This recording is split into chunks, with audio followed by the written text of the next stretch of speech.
Tuan Sri Yang Di-Pertua, penyasaran subsidi. Belanjawan 2023 memperuntukkan 64 bilion ringgit untuk subsidi. Tapi keperluan tahun ini, angka sebenar mencecah 81 bilion ringgit. Di antara subsidi tertinggi oleh mana-mana kerajaan di dunia. Oleh yang demikian, ada keperluan untuk dilihat semula ketangkasan dan pelaksanaan. Harga barangan bersubsidi untuk rakyat harus dilaksana tangani secara berhemah untuk mengelakkan daripada peningkatan kos sara hidup dan menekan. Tetapi seperti yang saya tegaskan sebelum ini, Tuan Sri Di-Pertua, subsidi itu dihirup oleh golongan kaya. Dan 3.5 juta orang asing sekarang ini mendapat semua faedah subsidi yang disediakan. Maka kita mohon ahli yang berhormat dan rakyat memahami keperluan menyekat subsidi untuk orang miskin dihirup oleh golongan maha kaya dan dihirup oleh 3.5 juta rakyat asing yang dibiarkan selama ini. Maka mulai tahun hadapan, pendekatan penyasaran semula subsidi akan dilaksanakan secara berfasa.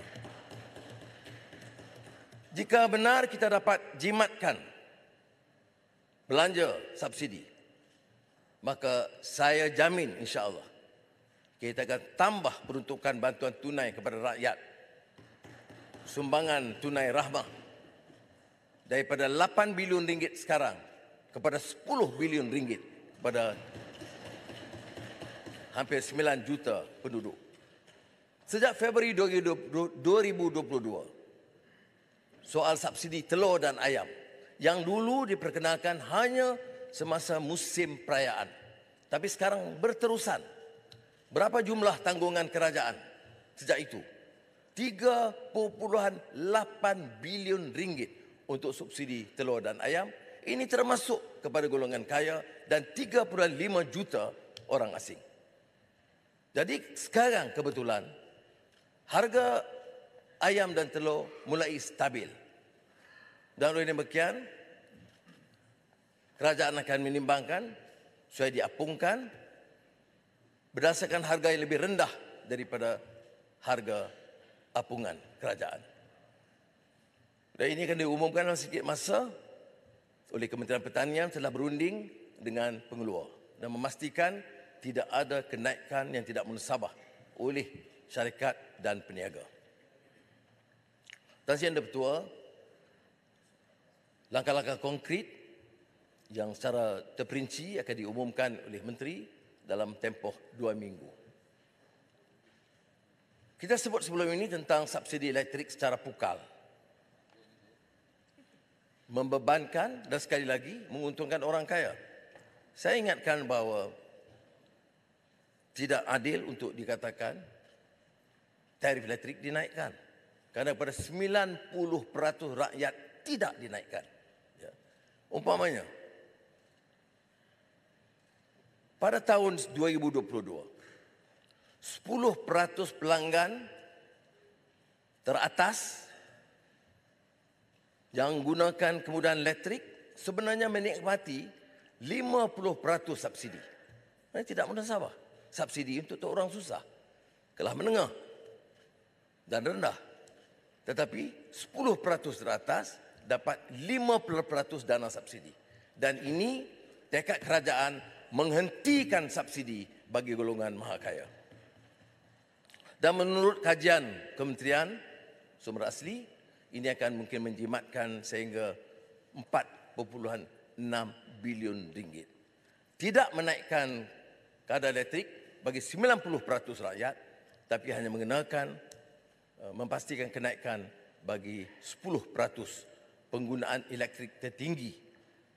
Dan tidak, saya tegaskan, tidak kepada 90% pengguna. Kerana keseluruhan bantuan subsidi elektrik itu mencecah hampir 20 bilion ringgit. Maknanya subsidi akan terus diteruskan tetapi dikurangkan kepada golongan teratas. Pendekatan subsidi elektrik bersasar mengikut tahap penggunaan elektrik akan diperkenalkan dan ini memberi isyarat yang jelas kepada pengguna untuk mempraktikkan kecekapan tenaga dan amalan berjimat dalam penggunaan elektrik harian termasuk di pejabat-pejabat kerajaan seluruh negara. Rebat bil elektrik sehingga RM40 sebulan kepada isi rumah miskin Tegar dengan peruntukan RM55 juta akan diperkenalkan untuk mengurangkan lagi beban walaupun kadar dan tarif elektrik tidak dinaikkan. Kerajaan juga bersetuju mengecualikan bayaran deposit akaun bil elektrik atas nama sendiri. Bahan api diesel juga berdepan isu keterisan yang serius. Harga diesel bersubsidi semasa ditetapkan pada RM2.15 berbanding harga pasaran RM3.75 seliter. Ini bermakna kerajaan menanggung RM1.60 bagi setiap liter diesel atau sekitar RM1.5 bilion keseluruhannya. Menurut data penggunaan, jualan diesel bersubsidi meningkat 40% sejak 2019. Tapi kenderaan diesel hanya meningkat kurang 3%.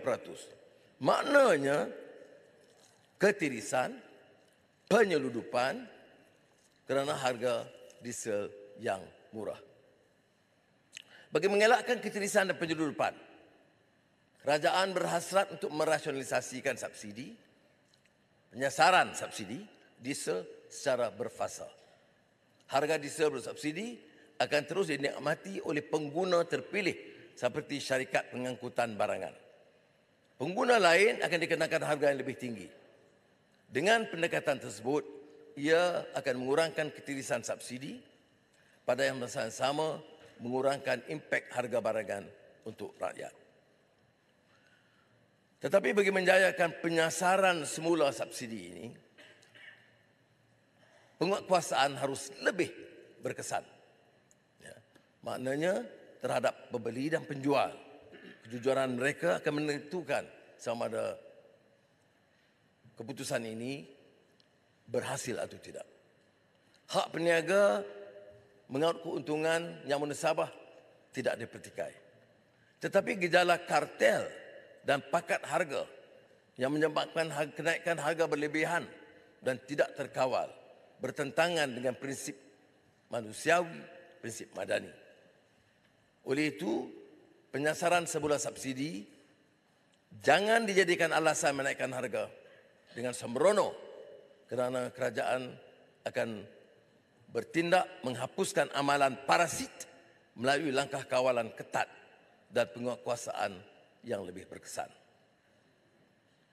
Ini tugas Kementerian Perdagangan Dalam Negeri dan Kos Sara Hidup di samping peranan Suruhanjaya Persaingan Malaysia MyCC yang kita tambah peruntukan RM10 juta hanya untuk khusus untuk tanggungjawab tersebut.